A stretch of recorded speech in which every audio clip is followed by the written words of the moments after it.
Yardland, I'm Romello Styles, and welcome to a special edition of Gridiron Lights. We like to call this Playoff Edition. Let's kick things off in Sigourney as the SK Cobras look to grab their third playoff win against Dyersville Beckman.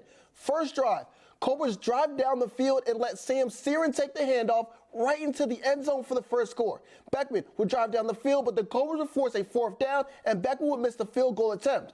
Cobras ball. Someone on the Beckman sideline would yell, "They're running the ball." Well, sorry to burst your bubble, but the Cobras are passing. Molinex finds Dawson for another 7. Cobras up 14-0 late in the second quarter. Beckman tries to make a drive. They throw the ball downfield, but Wyatt Searin comes up with the interception. Cobras can't capitalize, so they give it back to Beckman. Beckman throws it again, but a name we haven't heard tonight, Brady Dua, picks it off, and the Cobras take a 14-0 lead in the halftime.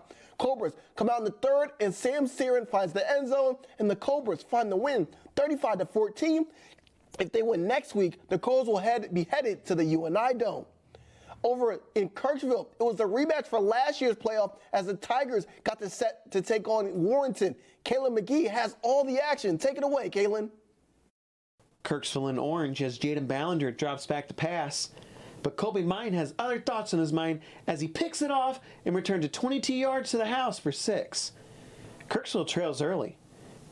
Coach Creekmeyer always talks about how he wants his team to be physical.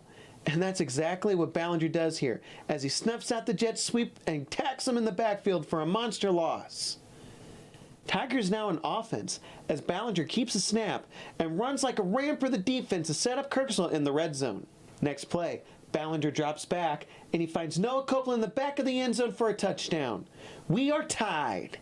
Ballinger made plays all day long and he wasn't done yet as he keeps the option and runs 50 yards to set up the Tigers inside the 50. Now first and goal, ball on the 1-yard line. Landon Yardley takes the handoff and plows up the middle to get the touchdown.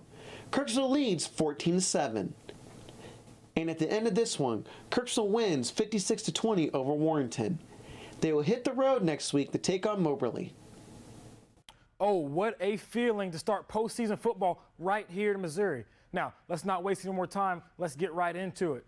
Here we go. First quarter action. The Eagles hand off to Branson Miller, but Darren DePorto was in the backfield quick to shut it down. And then after a forced 3 and out, the Wildcats go to their guy, Mr. Dominic Dabney. He takes the handoff, picks up a few blocks, and takes this ball all the way down to the 14-yard line, putting the Wildcats in the red zone. Just moments later, hey, he got them started, so why not let him finish it? Dabney takes this one from 6 yards out and gets into the end zone. And then on the next mile in possession, up 8-0.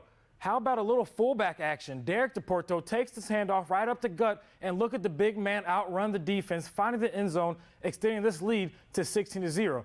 Later in the game, the Eagles forced a punt to Bryce Sinclair. He looked to find some space. He'll break a few tackles, but just look at it right here. Elliott Oden rips the ball away and takes possession for the Eagles on the Milan 32-yard line. It would be all Milan in this one as they advance to the second round with a 46-6 victory. 44-6 victory. Fred was in Macon tonight. Fred, what went down? Southern Boone in white. It's the Eagles' second possession of the ball game. Chase Shupp finds James Basnett for the touchdown to make it 17-0. The Macon offense came alive late in the first quarter. Lanier finds Schrum for a 45-yard touchdown to make it 14-7. But after that, it was the Chase Shupp show. At the end of the first half, he shows his wheels. He goes 64 yards, and Southern Boone led it 35-7 at the intermission. Thanks for that, Fred. And of course, we have some more football after the break, so don't touch that remote.